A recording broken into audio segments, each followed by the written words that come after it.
என்னை பொறுத்தவரைக்கும் காந்தாரா 1 எனக்கு பிடிக்கல. காந்தாரா 1 வந்து அரை சங்கி படம். காந்தாரா இந்த சாப்டர் 1 பார்ட் 2 வந்திருக்கிறது வந்து முழு சங்கி படம்.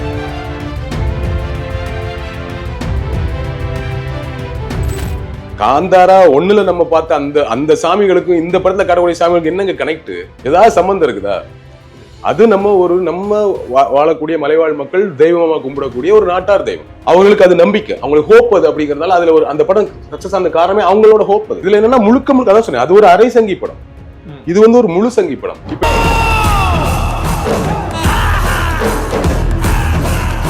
வேண்டுமென்றே அஜெண்டாவில் எடுக்கப்பட்ட படம் அந்த படம், வாண்டட் எடுக்கப்பட்ட படம். அதற்கு ஒரு பின்னாடி ஒரு டீம் இருந்து இயங்கிச்சான்னு நான் சொல்ல முடியாது. அந்த சிந்தனையோட எடுக்கப்பட்ட படம். அஜெண்டாவோட ஆல்ரெடி இந்த அஜெண்டாவோட இந்தியா முழுக்க வேலை செய்யற டீமோட சேர்ந்து பணியாற்றினாங்களா, இல்ல இவர்களே அப்படித்தானா, அந்த இயக்குனரே அப்படித்தானா, இல்ல அந்த ப்ரொடியூசர் அப்படித்தானு தெரியல. அது ஒரு அக்மார் சங்கி படம். நம்ம விசில் சேனல் ரிவ்யூல தான் நான் அதை பேசியிருக்கேன்.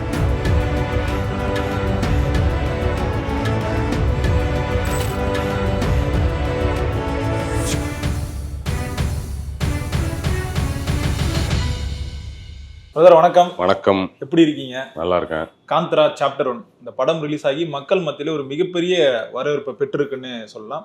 இன்னொரு தரப்பினர் வந்து இந்த படம் வந்து அவ்வளவு சரியில்லை, இது ஏதோ ஒரு சங்கி படமா இருக்கு அப்படின்ற மாதிரியான இந்த வாதத்தை தான் முன் வச்சிட்டு இருக்காங்க. படம் வந்து எப்படி வந்திருக்குன்னு நினைக்கிறீங்க? என்னை பொறுத்தவரைக்கும் காந்தாரா 1 எனக்கு பிடிக்கல. காந்தாரா 1 வந்து அரை சங்கி படம். காந்தாரா இந்த சாப்டர் 1 பார்ட் 2 வந்திருக்கிறது வந்து முழு சங்கி படம். நீங்க காந்தாரா ஃபர்ஸ்ட் எல்லாருமே இந்த படத்துல கூட மிக்ஸ்ட் ரிவ்யூ வந்துட்டு இருக்கு. நீங்க ஃபர்ஸ்ட் எல்லாரும் கொண்டாடின படத்தையே நீங்க எடுத்து பாருங்க. அது ஒரு ட்ரைப் மக்களை பத்தின கதை. கரெக்டா? எங்கேயாச்சும் அந்த மக்களோட கல்ச்சர் காமிச்சாங்களா? அந்த மக்களோட கல்ச்சர் அவங்க என்ன காமிச்சாங்கன்னா, வேட்டையாடுறது, நைட்டு குடிக்கிறது, பண்ணையாருக்கு விளக்கு பிடிக்கிறது. ரைட்டா? பண்ணையார் நைட்டு போவாரு, இவன் தானே டார்ச்சர் அடிச்சுட்டு போவான் ஹீரோ. எங்கேயாச்சும் அந்த ஊர்ல இருக்கக்கூடிய குழந்தைங்க ஒரு பள்ளிக்கூடத்து போற மாதிரியோ ஏதாவது காட்டினாங்களா? இல்ல. முழுக்க அந்த ட்ரைப் பீப்புளே வேட்டையாடிட்டு குடிச்சிட்டு சாராயம் குடிச்சிட்டு கூத்தாடிட்டு கிடக்குற மாதிரி தான் ஒரு கதையே சூஸ் பண்றாங்க. அதுவே பெரிய தப்பு. அந்த ஊர்ல ஒரே ஒரு பொண்ணு படிச்சு போலீஸா போகும், அந்த பொண்ணையும் பிரெயின் வாஷ் பண்ணி போலீஸ் வேலையை விட வச்சிருவாங்க. அப்போ நம்ம ட்ரைப் கம்யூனிட்டி பத்தி படம் எடுக்கும் போது இங்க ஜெய்பீம்னு ஒரு படம் வச்சு அவங்க சந்திக்கிற இஷ்யூஸ் பத்தி பேசணும், அவங்களுக்கான தேவைகளை பத்தி பேசணும். அதுதான் ட்ரைப் பீப்புளை பத்தி எடுக்கக்கூடிய படம். அப்படின்னா நீ வேற படம் எடுத்துட்டு போ. சோ அந்த வகையில எனக்கு ட்ரைப் பீப்புள் படம் பண்ணல. என்ன பண்ணிட்டாங்கன்னா, நாட்டார் தெய்வங்களை நம்ம தெய்வங்களை காட்டுறேன்னு சொல்லிட்டு, அதனால அரசங்கின்னு சொல்றேன். இந்த படத்துல காட்டின மாதிரி சிவா கிவான் போயிருந்தா இது முழு சங்கி படம். அப்படி போகாம நாட்டார் தெய்வங்கள் அதுக்கு ஒரு கதை எல்லாம் சொல்லி அதை வந்து ஒரு மாதிரி கனெக்ட் பண்ணி விஷுவல் ட்ரீட் எல்லாம் கொடுத்து ஓட வச்சுட்டாங்க. முழுக்க ஒரு மூட நம்பிக்கையை போதிக்கிற படம். அதுல எந்த சயின்ஸுமே இருக்காது. ஒரு ஒரு முட்டாள்தனமா நம்ம வந்து தெய்வத்தை நம்புற மாதிரியான ஒரு படம். அந்த படத்தோட கிளைமேக்ஸை பாருங்க, காட்டுல வாழக்கூடிய மலைவாழ் மக்களுக்கு பிரச்சனை, அதை கடைசியா போலீஸை கொடுத்துருங்கன்ற அந்த தெய்வம் வந்து ஹீரோ. கரெக்டா? என்னையா கான்செப்ட் இதுங்கிற மாதிரி சுத்தமா எனக்கு ஒர்க் அவுட் ஆகாத படம். ரொம்ப தப்பான ஒரு படம் காந்தாரா 1. இது காந்தாரா சாப்டர் 1. சோ இதுல என்ன பண்றாங்க அதுல, ஆனா நீங்க அந்த படத்துல அவங்க பண்ண ப்ரொமோஷன், அந்த படத்தை ப்ரொமோட் பண்ணாங்க. நீங்க வந்து முழுக்க சாமி ஓரியன்டா எடுக்கக்கூடிய படங்களுக்கு இங்க ஒரு ஃபண்ட் வருது. சாமி ஓரியன்டா எடுக்கக்கூடிய படங்களை ப்ரொமோட் பண்றதுக்கு ஒரு வேலை செய்யறாங்க. அதை எல்லாருக்கும் பிடிச்ச, நீங்க இங்க எப்பவுமே ஒரு ஒன்னு செட் பண்ணிட்டா போய் படம் சூப்பரா இருக்குன்னு கொஞ்சம் பேர் பேச வச்சா எல்லாருமே சூப்பரா இருக்குன்றோம். எல்லாமே ஒரு மாப் மென்டாலிட்டி தானே. அப்படி நல்லா இருக்குன்னு சொல்லப்பட்ட படம் தான் காந்தாரா 1. அதுல ஒரு பெரிய பின்னணியில ஒரு வேலை நடந்தது. இந்த படத்தை பேன் இண்டியா படம், ஒரு சின்ன பட்ஜெட்ல எடுக்கப்பட்ட சின்ன படம், அந்த படத்துக்கு உள்ள புந்து அதை ஒரு பெரிய படமா மாத்துறாங்க. நம்ம மக்களும் அந்த படம் என்ன மெசேஜ் சொல்ல வருது ஒன்னும் பார்க்காம உட்காந்து பார்த்து கொண்டாடி உலகத்தின் சிறந்த படம் ரேஞ்சு எழுதிட்டாங்க. சோ இப்ப என்ன ஆகுது, தைரியம் வருது. இப்ப என்ன பண்றாங்க, அவர்கள் என்ன ஆக்சுவலோட அவங்களோட ஐடியா என்ன, இந்த சாமி விஷயத்தை கொண்டு திணிக்கணுங்கிறது தான். அதை இந்த படத்துல இன்னும் பெர்ஃபெக்டா பண்றாங்க. என்ன இந்த படத்துக்கு பிரச்சனை ஆயிடுச்சுன்னா, அந்த படம் நாட்டார் தெய்வம் அப்படின்னு சொல்லும் பொழுது ஏதோ ஒரு வகையில் ஒரு கனெக்ட் இருந்துச்சு. இது முழுக்க சம்பந்தம் இல்லாம தெய்வங்கள் வருவதும் சிவன் வருவதும் ஒரு பெரிய காமெடி கூத்தா சிரிப்பா வரவழைக்கிற ஒரு படமா மாறிடுச்சுங்கிறதுனால இந்த படம் பெரிய மிக்ஸ்ட் ரிவ்யூ ஆயிடுச்சு. ஆனாலும் இல்ல, விஷுவல் ட்ரீட் நல்லா இருக்கு, டெக்னிக்கலா வேலை செஞ்சிருக்காங்கிறது உண்மை. சோ அந்த ஏரியாலாம் டெக்னிக்கலா ஒரு பெரிய பிரில்லியண்டா ஒரு வேலை நடந்திருக்கு. அதை பெர்ஃபெக்டா பண்ணிட்டு கண்டென்ட்ல கொஞ்சம் கோட்டை விட்டாங்க. இத முழுக்க ஒரு வியாபார படமா, இன்னும் அவங்களோட முழு சங்கி படமா, அதாவது தமிழ்ல வந்து இதான முயற்சிகள் நடக்குது. ஆனா இங்க இருக்கக்கூடிய கிரியேட்டர்ஸ் ஒத்துக்கிறது இல்லைங்கிறதா நடக்காம இருக்கு. மற்ற இண்டஸ்ட்ரியில எல்லாம் இதை ஒத்துக்குறாங்க. அதனாலதான் பிரபாஸ் நடிக்கிறாரு சாமி படம். அல்லு அர்ஜுன் நடிக்கிறார் சாமி படம், இல்லைன்னா அவருக்கெல்லாம் நேஷனல் அவார்டு கொடுக்க முடியுமா? அதெல்லாம் நீங்க ஒரு பாலிடிக்ஸ் பின்னாடி வேலை செய்யுது. சாமி படங்களை எடுத்து திரைப்படம் மூலியமா எப்படி முஸ்லிம்கள்லாம் தீவிரவாதின்னு சொல்லிட்டு ஒன்னு கிரியேட் பண்ணாங்களோ, அது மாதிரி வந்து திரும்பவும் சாமி நம்ம எல்லாரும் ஒரே மதம், ஒரே இது, ஒரு ஒற்றுமை, இந்துக்களுக்கான ஒற்றுமை எல்லாம் பேசி அது திரைப்படம் மூலமா கொடுக்கறதுக்கான ஒரு முயற்சி நடந்துட்டு இருக்கு. அந்த முயற்சியோட முக்கியமான வெளிப்பாடு தான் காந்தாரா 2. காந்தாரா ஒண்ணுமே அதுதான், சாப்டர் 1 ஒண்ணுமே அதுதான். இந்த படமும் அதுதான். ஆக்சுவலாக நம்ம என்னதான் இந்த படம் மேலே நிறைய விமர்சனங்கள் வச்சாலுமே இந்த படங்கள் வந்து வசூலில் வந்து அதிகமாக தானே பேர் வருது. எல்லாருக்குமே பிடிச்சாதானே வசூல், நிறைய பேர் வந்து பார்த்தா தானே இந்த வசூல் வந்து வர முடியும். அப்போ அப்படி ஒரு இது இருக்குல்ல, 1000 கோடி வசூல பண்ணுதுன்னா அப்போ எவ்வளவு பேர் பார்த்துருப்பாங்க அந்த படம்? இல்ல, நீங்க உங்களுக்கு இந்த படம் காந்தாரா 1 முதல் வெளியான படம் வந்து 450 கோடி ஏதோ சம்திங், எனக்கு எக்ஸாக்ட்டா தெரியல. அரௌண்ட் 16 கோடி தான். ஆமா, படம் அரௌண்டா 400 கோடி வசூல் பண்ணிச்சு. ஒரு இந்தியா முழுக்க பார்க்கப்பட்ட படமா மாறிச்சு. அது என்னன்னா அந்த படத்தை ப்ரமோட் பண்ண விதம். அந்த படம் ரிலீஸ் பண்ண இது ஒரு அற்புதமான படம் சொல்லிட்டு பல பெய்ட் ப்ரொமோஷன் நடந்துச்சு. இன்னொன்னு அது படமாக நமக்கு ஓரளவுக்கு புதுசா நிறைய விஷயங்களை பார்த்தோம். இந்த மாதிரி பொலிட்டிக்கலா எல்லாரும் இப்ப என்ன மாதிரி யோசிக்க மாட்டாங்க இல்லையா? என்ன ட்ரைப் பீப்புளை போயிட்டு இவ்வளவு தப்பா காட்டுறாங்கன்னு யாரும் யோசிக்க போறாங்க? சரி, படமா கதையா உட்காந்து பாக்குறாங்க. அதுல ஒரு புதுசா நம்ம பார்க்காத ஒரு ஏரியா இருக்கு. அதுல ஒரு தெய்வத்தோட கனெக்ட். நம்ம எல்லாம் நம்ம காளி படங்கள், பொட்டு காளி அம்மன், இந்த மாதிரி படங்கள்லாம் ஓட வச்ச ஆட்கள் தானே. ஒரு மெசேஜ் ஒண்ணு இருக்கும் நம்ம ஊர்ல. தப்பு செஞ்சா சாமி வந்து உன கண்ணை குத்திருங்கிற மெசேஜ் தான் நம்ம ஊர் சாமி படங்கள். அது ஒரு நன்மையின் பேரில் எடுக்கப்பட்ட படம், இது ஒரு அஜெண்டாவின் பேரில் எடுக்கப்பட்ட படம். சோ அந்த படத்தை அதுக்குள்ள ஒரு பெரிய டீம் வந்து அதை பரிசா ப்ரமோட் பண்றாங்க, எல்லாரும் பாக்குறாங்க, கொண்டாடுறாங்க. அது ஒரு மாதிரி பூம் கிரியேட் ஆகுது. எங்க நம்ம ஊர்லயே இருக்குங்க, நான் படம் பேர் சொல்ல விரும்பல. ரொம்ப ஆவரேஜான படத்தை சூப்பர் படம்னு சொல்லி ஓட வச்ச படம். எல்லாரும், அதாவது படம் கலெக்ஷன் வரது கூட இல்ல, மக்களே நல்லா இருக்குன்னு சொல்ற வைக்கிற அளவுக்கு எல்லாம் இங்க ஒரு ப்ரொமோஷன் நடக்குது. எல்லாரும் சொல்ல வச்சா நீங்க போயிட்டு மோசம்னு சொல்ல முடியாது இல்ல. எங்களை மாதிரி 1-2 பேர் தான் அப்பவும் மோசம்னு சொல்லுவோம். சோ அப்படி காந்தாரா ஓட வைக்கப்பட்டது. இந்த படத்துல பெரிய பட்ஜெட் ஆக்குறாங்க, நிறைய தேட்டர் ரிலீஸ் பண்றாங்க. அப்படிங்கும்போது இந்த படத்தோட ஏமே பெரிய வசூலை கொண்டு வரும், இந்தியா முழுக்க கொண்டு போய் சேர்க்கணும்.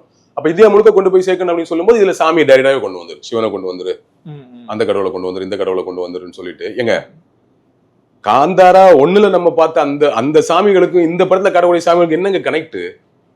ஏதாவது சம்பந்தம் இருக்குதா?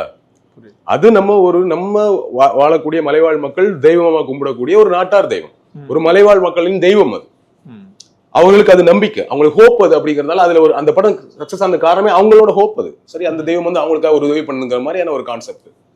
இதுல வந்து சம்பந்தம் இல்லாம கனெக்ட். இதுல என்னன்னா முழுக்க அதான் சொன்னேன், அது ஒரு அரை சங்கி படம், இது வந்து ஒரு முழு சங்கி படம். இப்ப என்ன ஆகுதுன்னா இந்த ஏரியா நீங்க தமிழ்நாட்டை தவிர மற்ற இடங்கள்ல ஒர்க் அவுட் ஆகும்.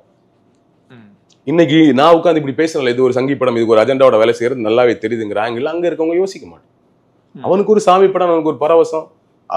அல்லு அர்ஜுன் வந்து எதுக்கு திடீர்னு படம் கெட்டு இதெல்லாம் போட்டு ஆடுறாருங்கிறதெல்லாம் அவன் ஆங்கிள்லாம் யோசிக்க மாட்டான். இல்ல, இப்ப நார்த் இந்தியன் ஆடியன்ஸ் வந்து டார்கெட் பண்ணி தான் அந்த மாதிரி பண்ணாங்க. இப்ப அவங்களுக்கு வந்து இந்த கடவுள் நம்பிக்கை அதிகமா இருக்கிறதுனால. கடவுள் நம்பிக்கை அதிகமா இருக்கு, நம்ம ஊர்லயே கடவுள் நம்பிக்கை அதிகமா தான் இருக்கு. ஆனா நமக்கு இந்த மாதிரி விஷயங்கள்லாம் தெரிஞ்சிரு, இது வேணும்னே பண்றான் நமக்கு புரியுது. அங்க புரியாது, அவனுக்கு சாமியை கொண்டு கொடுத்து அவன் கொண்டாடிடுவான். ஓகே, நம்ம ஊர்ல நடக்கக்கூடிய மத வழிபாடுகளுக்கு அங்க உள்ள மத வழிபாடுகளுக்கு வித்தியாசம் இருக்கிறத பாக்குறோம்ல. நமக்கு இங்க எல்லாருக்குமே 90% மக்களுக்கு கடவுள் நம்பிக்கை இருக்கு. மெஜாரிட்டி கடவுள் நம்பிக்கை இருக்கிறவங்க தான், கடவுள் நம்பிக்கை இல்லாதவங்க குறைவுதான். ஆனா திணிப்பது இதெல்லாம் நமக்கு புரியும், அங்க இருக்கவங்க கொஞ்சம் புரியாது. இன்னொன்னு அங்க இருக்கக்கூடிய middle class, below middle class audience கிட்ட இது பெரிய ரெஸ்பான்ஸ். ஒரு சாமி படம் பயங்கரமா இருக்கே அப்படிங்கிற மாதிரி ஒண்ணு நடக்குது இல்ல, அதை ஏம் பண்ணி நடத்துறாங்க. கலெக்ஷன் எல்லாம் வருது, ஏன்னா நிறைய தேட்டர் ரிலீஸ் பண்றாங்க, பெருசா ப்ரொமோட் பண்றாங்க போது கலெக்ஷன் வந்துருது. ஆனா இந்த படத்தை முழுமையா எல்லாரும் பிடிச்சிருக்காங்கன்னு நம்ப மாட்டேன். ஏன்னா பலரும் மிக்ஸ்ட் ரிவ்யூ தான் இருக்கு, 50-50 தான் இருக்கு ரிவ்யூவே. ஆனா பெரிய தேட்டர்ல ரிலீஸ் பண்றாங்க, பெருசா ப்ரொமோட் பண்றாங்க அப்படிங்கும்போது ஆல்ரெடி காந்தாரா பெரிய ஹிட்டுங்கிறதுனால இந்த சாப்டர் 1க்கு எல்லாருமே நிறைய பேர் போவாங்கல்ல. ஸோ ஒரு பெரிய கலெக்ஷன் வந்துடும், முத நாளே பெரிய கலெக்ஷன் வந்துருச்சுன்னு நினைக்கிறேன். ஸோ கலெக்ஷன்ஸ் வந்துடும்.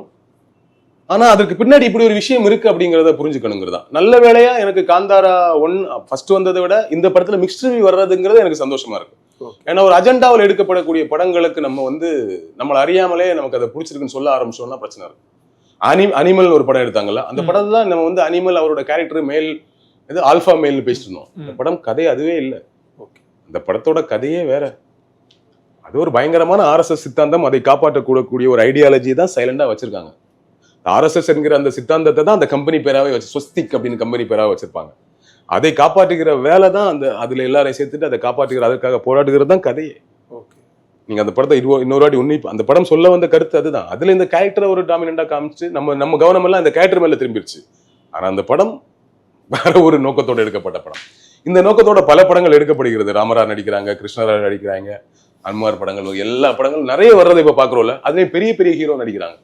அப்பதான் அதை வந்து பெரிய அளவுல கொண்டு போய் ரீச் பண்ண முடியுது. சின்ன படங்களை எடுத்தோம்னா கொஞ்சம் ஆடியன்ஸ் பாத்துருவாங்க, நல்லா இருக்கு நல்லா இல்லைன்னு போயிடும்போது பெரிய ஆட்களை கொண்டு வரும்போது அது நிறைய பேர் பாக்குறாங்க. பட் என்ன ஒரு நல்ல விஷயம் என்னன்னா, நீங்க இந்த ஆங்கிள் எடுக்கப்பட்ட படங்கள்ல சில இப்ப காந்தாரா ஓடி இருக்கு, புஷ்பா 2 வந்து கலெக்ஷனா சொல்றேன் ஓடி இருக்கு. ஆனா மற்றபடி இப்ப பிரபாஸ் நடிச்ச சாமி படங்கள் பெருசா போகல. இப்போ அதான் ப்ரோ, இந்த படங்கள்லாம் அஜெண்டாவோட எடுக்கப்பட்டுச்சுன்னா, இப்போ அந்த படம் நல்லா ஓடிச்சுன்னா பிரச்சனை இல்லை. இப்போ அந்த படங்கள் ஓடலைன்னா அந்த ஹீரோக்கு தானே மார்க்கெட் வந்து வேல்யூ குறையும். போது எப்படி அவங்களே அதை புரிஞ்சு நடிப்பாங்க? அதில் அவங்களும் அதே ஐடியாலஜில இருந்தா இல்லையா? எனக்கும் அந்த ஐடியா தான் இருக்கிறேன். இது ஆமா நல்ல விஷயம், நம்ம எல்லாம் ஒன்றிணைய வேண்டும், இதை நம்ம செய்யணும் அப்படின்னு அந்த அதே கணக்குல தான் இருப்பாங்க. அதனால பண்ண முடியுது. நம்ம ஊர்ல மட்டும் தனியா இருப்பாங்க. நம்ம ஊர்ல இன்னொரு விஷயம் சொல்றேன், நம்ம ஊர்ல இங்க இருக்கக்கூடிய டைரக்டர்ஸ் கிட்டேயே பேசிட்டு இருக்காங்க. எனக்கு பர்சனலாவே தெரியும், இங்க இருக்கக்கூடிய ஒரு நல்ல டைரக்டர் கிட்ட போயிட்டு ஒரு சாமி படம் எடுங்க, எவ்வளவு பட்ஜெட் வேணா தரோன்னு சொல்லக்கூடியது நடந்திருக்கு. அவர் மறுத்து இருக்கிறார். இங்க வேற வேற மாதிரியான ரொம்ப ரொம்ப மைல்டா சில விஷயங்களை பண்றதுக்கான வேலைகள் தான் நடந்துட்டு இருக்கு தவிர, ரொம்ப பச்சையா எங்க ஒரு சாமி படத்தை எடுத்துட முடியாது. நம்ம ஊர்ல விஜய் வந்து நம்ம அல்லு அர்ஜுன் மாதிரி பண்ண முடியுமா? நடிக்க மாட்டார். ஒன்னு அந்த கருத்துல உடன்பாடு இருக்காது, இன்னொன்னு அப்படி ஒரு கேரக்டர் நடிக்க மாட்டார். ஆனா அங்க அவர் நடிப்பான். ஏன்னா அவங்களுக்கு நேஷனல் அவார்டு தருவோம், உங்களை பெரிய இந்தியா முழுக்க பெரிய பிராண்ட் ஆகும், 1000 கோடிங்க கண்டினியூஸா இந்தியாவில பெரிய ஸ்டார் ஆயிட்டார்ல, அதுக்கு நம்ம இங்க கஷ்டப்படுறோம்ல, அதெல்லாம் அங்கே ஈஸியா நிறுத்த முடியும் போது அதுக்கெல்லாம் ஓகே சொல்லிடுவாங்க. இண்டஸ்ட்ரி வியாபாரம் தானே, வேல்யூ தானே, மார்க்கெட் தானே. இங்க அவ்வளவு சீக்கிரம் யோசிக்க மாட்டாங்க. இங்க கமல் சார் எந்த காலத்தையும் எனக்கு ஓகே சொல்ல மாட்டாரு, அடுத்த கேட்டகரியும் சொல்ல மாட்டாங்க. இன்னொன்று, அந்த கருத்தோட ஓரளவுக்கு இந்த ஆன்மீகம் கருத்தோட ஒத்து வரக்கூடிய நடிகர்கள் கூட இது எங்க படம் எடுத்தா வேலைக்கு ஆகாது. ரஜினி வந்து ஆன்மீக கருத்தோட ஒத்து வர்றவர். அவர்கிட்ட போயிட்டு சார் இது வந்து அவர்கிட்ட இந்த உள்ள இருக்க அஜெண்டா எல்லாம் சொல்லாம ஒரு சாமி படம் சார், பட் கமர்ஷியலா இருக்கும், சாமிங்கிறது லேயரா தான் இருக்கும், பட் கமர்ஷியலா இருக்குன்னு சொன்னா ஆமா கதை நல்லா தான் இருக்கு அப்படின்னா கூட அவருக்கு நேரா பாபாவும் ராகவேந்திராவும் ஞாபகத்துக்கு வரும். இப்படிதான் நமக்கு ஓடல வேணான்றவர். புரியுதா? சோ அதனால உங்களுக்கு இங்க வருவதற்கான வாய்ப்பு இப்போதைக்கு குறைவு. ஆனா வந்து புரியுது, நீங்க ஒரு டைரக்டர் கிட்ட வந்து அவர் வாங்கக்கூடிய படத்தோட 3 மடங்கு அதிகமா சம்பளம் தரேன், இப்படி ஒரு கதையை ரெடி பண்ணுன்னு சொன்னா அவர் ஏன் வேணாம்னு சொல்ல போறாரு? ஒரு ஹீரோவுக்கு அதை நிகழ்த்து அதை கிரியேட் பண்ணிட முடியும். படத்தை ஸ்கிரீன் பிளேவா ஸ்டோரியா ரொம்ப நல்ல படமா எடுத்துட்டா, ட்ரீட்மெண்டாவும் நல்லா இருந்துச்சுன்னா அதுல இருக்கக்கூடிய இந்த அஜெண்டாவெல்லாம் மறந்துட்டு நம்ம கொண்டாட ஆரம்பிச்சிடும். அந்த முயற்சி நடந்துட்டே இருக்கு, ஜாக்கிரதையா இருக்கணுங்கிறதுக்காக நான் அந்த விஷயத்த பேசிட்டு இருக்கேன். ஆக்சுவலா இந்த ப்ரொடக்ஷன் கம்பெனி இந்த மாதிரி படங்கள் வந்து ப்ரொடியூஸ் பண்றாங்க ப்ரோ. காந்தாரா ப்ரொடியூஸ் பண்ண அந்த கம்பெனி இருக்குல்ல, இதுக்கு முன்னாடி தான் நரசிம்மான்னு சொல்லிட்டு ஒரு படம் ப்ரொடியூஸ் பண்ணியிருந்தாங்க. அப்புறம் கேஜிஎஃப் ஆகட்டும், எல்லாமே அடிமைப்பட்டு இருப்பாங்க. அந்த இடத்துல கடைசியா காளி வந்து நிப்பாட்டுவாங்க. ஏதோ இப்போ நீங்க சொன்னதெல்லாம் வச்சு நான் யோசிக்கிறதா. கேஜிஎஃப் நான் கேஜிஎஃப் 2 பார்க்கல. கேஜிஎஃப் 1 வந்து அப்படி நம்ம பார்க்க வேண்டியதில்லை. அது வந்து ஒரு ஹீரோ தான், ஒரு சூப்பர் ஹீரோ அந்த அடிமைப்பட்ட மக்களை மீட்கிறதுக்காக ஒரு தலைவன் வர்றாங்கிறதான் கான்செப்ட். ஸோ அதனால அதை எனக்கு இதுல கனெக்ட் பண்ண தெரியல. ஆனா மற்ற படங்கள் எல்லாம் பார்க்கும் பொழுது நமக்கு இது தெரியுது. இல்ல இது ஒரு பெரிய, நீங்க பல்வேறு விதங்கள்ல இங்க வேலை நடந்துட்டு இருக்கு சினிமா துறையில. நீங்க ஆக்ஷன் படங்கள் அதிகமாகி முன்னாடி எல்லாம் நம்ம நார்மலா நம்ம சின்ன வயசுல படம் பார்க்கும் பொழுது ஒருத்தர் இப்படி வெட்டிட்டா நம்ம இப்படி ஆயிடுவோம்ல, பாக்குறது கொஞ்சம் கஷ்டமா இருக்கும். இன்னைக்கு 200 பேர் அடிச்சு கொண்டா கூட நமக்கு பார்க்க முடியல. சோ ஒரு வகையில இந்த முன்னாடி ஒரு மரணம் 2 மரணம் அப்படின்னு சொன்னா ஐயோ ஆக்சிடென்ட் பேர் இறந்துட்டாங்கன்னு ஷாக்கா இருக்கும். இன்னைக்கு 50 பேர் இறந்துட்டாங்க, 100 பேர் இறந்துட்டாங்கிற செய்தியை இயல்பா கடந்து போயிட்டே இருக்கும். காரணம் என்ன தெரியுமா? இந்த விபத்து, இந்த மரணத்தை எல்லாம் நார்மலைஸ் பண்றது. அதெல்லாம் ஒரு விஷயம். ஏன்னா கண்ணுக்கு முன்னாடி 200 பேர் அடிச்சு கொள்றான். பல பேர் சொல்லுவாங்க சினிமா வேற யதார்த்தம் வேறன்னு தெரியணும், அது தெரியும். ஆனா நம்ம ஒன்ன ரெகுலரா பார்க்க அதுக்கு நம்ம மூளை வந்து பழகிடும் அந்த அதிர்ச்சிக்கு. சோ உலகம் முழுக்க நடக்கக்கூடிய இந்த கொலைகளும் போர்களும் மரண செய்திகளும் இருக்குல்ல, குறிப்பா போர்கள் மூலமா நடக்கக்கூடிய விஷயங்கள் எல்லாத்தையும் நார்மலைஸ் பண்றதுக்கான ஒரு முயற்சியை ஹாலிவுட்ல இருந்து ஆரம்பிச்சிட்டாங்க. இதை பாக்குறானே என்னையா என்னத்தை பேசுங்கன்னு தோணும். ஆனா அது உண்மை. இப்படி ஒரு ஆங்கில யோசிக்கணும். ஹாலிவுட்ல இருந்து ஆரம்பிச்சிட்டாங்க. ஆக்ஷன் படங்கள், பழி வாங்கக்கூடிய படங்கள், நிறைய பேரை கொல்ற படங்கள்லாம் நீங்க ஹாலிவுட் நிறைய படங்கள் சொல்லலாம். அதை பார்த்து இயல்பாகவே மரண செய்திகளையோ 50 பேர் செத்துட்டான் 100 பேர் செத்துட்டாங்கிறத கொஞ்சம் இயல்பா கடந்து போற இடத்துக்கு நம்ம நகர்ந்துட்டோம். முன்னாடி இவ்வளவு இயல்பா கடந்து போக மாட்டோம். ஒண்ணு இந்த மாதிரி ஆக்ஷனா எடுத்து ஒரு வகையா நம்மள ட்ரெயின் பண்றது ஆடியன்ஸ். இன்னொன்று, இந்தியாவை பொறுத்த வரைக்கும் இந்துக்களாக ஒன்றிணைவோம் அப்படிங்கிற ஒரு அஜெண்டால ஒரு வேலை நடந்துட்டு. இன்னொன்று, முஸ்லிம்ஸ்கள் எப்பவுமே தீவிரவாதிகள்ங்கிற படத்தை தெரியாம நம்ம ஊர்ல நடிச்சாங்க, தெரிஞ்சே நார்த்ல போயிட்டு இருந்தாங்க. இன்னைக்கு நான் வந்து நிறைய நார்த் இந்தியா வெப் சீரிஸ் பார்ப்பேன், இந்தி வெப் சீரிஸ் நிறைய பார்ப்பேன். நீங்க இப்பவும் பாருங்க, வருஷத்துக்கு 4-5 குறைந்தபட்சம் சொல்றேன், வருஷத்துக்கு 5-6 வெப் சீரிஸ் வந்து பாகிஸ்தான் தீவிரவாதிகளை வச்சு எடுத்துட்டு இருப்பாங்க. புரியுது. முஸ்லிம் தீவிரவாதிகள் அந்த அஜெண்டாவை அவங்களுக்கு செஞ்சுட்டே இருக்கணும். இந்த மாதிரி எனக்கு தெரிந்து 3 வகையான அஜெண்டாக்களோட இந்த சினிமா துறையில ஒரு பெரிய வேலை நடந்துட்டு இருக்கு. ஓகே. அப்போ இங்க இருக்கக்கூடிய டைரக்டர்ஸும் ஹீரோஸும் ரொம்ப கவனமா இருக்கணும். ம், ம். பல நேரம் அவங்க தெரியாமலே அதை நடிச்சிருவாங்க. ஓகே. சில நேரங்கள் அவங்களுக்கும் அந்த கருத்தோட ஒற்றுமை இருக்கும்போது அவங்க சேர்ந்தே அதை செய்யறாங்க. ம், ம், ம். ஒண்ணு. இன்னொன்னு வந்து அந்த கருத்துல எல்லாம் ஒற்றுமை இல்லை, ஆனா எனக்கு ஒரு பெரிய மார்க்கெட் கிரியேட் ஆகுது, எனக்கு ஒரு பெரிய சம்பளம் வருது, நான் ஒரு பெரிய ஸ்டார் ஆகும்போது அப்படியும் ஒத்துக்கிறாங்க. சோ இது எல்லாத்தையுமே நம்ம தமிழ்நாட்டை தவிர்த்து கேரளாவை தவிர்த்து மற்ற மாநிலங்கள் அவங்களால செஞ்சிட முடியுது. Bangalore, Karnataka, Andhra industry, Kannada Bangalore, Telugu industry, Kannada industry, நார்த்ல இன்னும் ஈஸியா பண்ணிட முடியுது. ஓகேவா? இங்க நமக்கு பண்ண முடியல இது வரைக்கும். ஆனா இப்ப அந்த தமிழ் சினிமா ஆடியன்ஸ்லாம் இந்த படத்தை இதை பார்த்து பழகும் பொழுது இதை நம்ம அதுதான் ஏமை, தமிழ்ல கொண்டு வர பெருசா ப்ரொமோட் பண்ண இங்க வந்து இன்டர்வியூ கொடுக்கறது, நம்மள பார்க்க வைக்கிறது இருக்குல்ல, நம்ம அதை பார்த்து பழகிட்டோம்னா இப்ப இங்க இருக்க கிரியேட்டருக்கு தோணும், இவனுக்கே தோணும் நம்மளும் இப்படி ஒரு படம் எடுக்கலாம், எடுக்க ஆரம்பிச்சோன்னு வச்சுக்கோங்களேன். அந்த தமிழ் சினிமா ஆடியன்ஸே வந்து சொல்றாங்க, இப்போ காந்தரா சாப்டர் 1 வந்து படம் வந்து அவர் வந்து எப்படி பிறக்கிறாருன்றதை வந்து காமிச்சிருக்க மாட்டாங்க, அவர் ஏதோ ஒரு புலியை சுத்தி இருக்கிற மாதிரி பிறக்கிறதா தான் காமிச்சிருப்பாங்க. அப்புறம் அவர் சிவனா வருவாரு, அங்க ஒரு பூதம் இருக்கும், அந்த பூதம் வந்து இவர்கிட்ட வணங்கும், கடைசியில வந்து இவர் வந்து ஒரு டிவைனா மாறுவார், இப்படி வந்தாரு அப்படின்ற மாதிரிலாம் சொல்லியிருப்பாங்க. ஒரு பஞ்சுருளி தெய்வம் வந்து வரும். சமீபத்தில் இப்போ மாரி செல்வராஜ் வந்து ஒரு விமர்சனம் பார்த்தேன், அவர் வந்து பன்றியை வந்து சேத்துல இருக்க மாதிரி காமிச்சிட்டு இருக்காரு. ஆனா ரிஷப் செட்டி பாத்தீங்களா, அவர் பன்றியை வந்து ஒரு தெய்வமா காமிச்சிருக்காரு வராகியா அப்படின்ற மாதிரி அந்த விமர்சனம் இருக்கு. இல்ல அதுதான் நம்ம இங்க இருக்கக்கூடிய கிரியேட்டர்ஸ், இங்க இருக்கக்கூடிய பெரும்பாலான கிரியேட்டர்ஸ் முற்போக்குவாதிகளா இருப்பாங்க, யதார்த்தத்தை புரிஞ்சவங்களா இருப்பாங்க, இந்த மாதிரி திணிப்புகளை செய்ய நினைக்க மாட்டாங்க. ஆனா ஆடியன்ஸ் அதை நோக்கி நகரும் பொழுது அதெல்லாம் பார்த்து கொண்டாடும் போது இங்க இருக்க ஒரு ப்ரொடியூசருக்கு அது மாதிரி ஒரு எண்ணம் வரும், இங்க இருக்கக்கூடிய டைரக்டருக்கு இது மாதிரி ஒரு எண்ணம் வரும், இப்படி நம்மளும் படம் பண்ணலாம், அந்த எண்ணத்தை அவங்க செய்ய நினைக்கும் போதே அந்த டீம் உள்ள வந்துடும், அதெல்லாம் பண்ணுங்க நாங்க ப்ரொடியூஸ் பண்றோம்ன்றாங்க, அல்லது ப்ரொடியூஸ் பண்ணாலும் ஃபண்ட் பண்றோம்ன்றாங்க, அல்லது இதெல்லாம் தெரியாமலே இதெல்லாம் தெரியாமலே இவங்க படத்தை எடுத்துட்டாங்கன்னா ஒண்ணு அவங்க இன்வால்மெண்டோட பண்றது. நான் சொன்ன மாதிரி ஒரு ட்ரை நடந்துட்டு இருக்கு, அந்த ட்ரை நடக்காமலே இந்த படங்கள் மக்கள் பாக்குறாங்கன்ட்டு முடிவு பண்ணி இவங்க எடுக்க ஆரம்பிச்சு அது அவங்களுக்கு தெரியலன்னா கூட படத்துக்கு முன்னாடி ட்ரெய்லர், சாங்ஸ், டீசர் வரும்போது அவங்களுக்கு தெரிஞ்சிடல, உள்ள வந்துருவாங்க நம்ம பண்றோம் ப்ரொமோஷன். ஸோ இது ஒரு பெரிய அஜெண்டாவை வேலை செய்யறாங்க. நம்ம ரொம்ப சிம்பிளா சொல்லிடுவோம், எல்லா படத்தை படமா பாருங்க, பொலிட்டிக்கா பார்க்காதீங்கன்னு சொல்லுவாங்க, படத்தை படமா மட்டும் பார்க்க கூடாது, இப்படியும் பார்க்க வேண்டியது இருக்கிறது. ஏன்னா இங்க ஒரு அஜெண்டாவோட வேலை செய்யும்போது நம்ம கொஞ்சம் கவனமா இருக்கணுங்கிறதுக்காக நான் அதை சொல்றேன். பட் நம்ம இண்டஸ்ட்ரி அதை போகவே மாட்டாங்க அதை நோக்கி என்னால உறுதியா சொல்ல முடியாது. ஏன்னா நம்ம இண்டஸ்ட்ரியிலே பல பேர் அந்த கருத்துக்களோட பல சங்கிகள் இருக்காங்க, பல அரசங்கிகள் இருக்காங்க, தெரிஞ்சோ தெரியாமலோ இருக்கிறாங்க.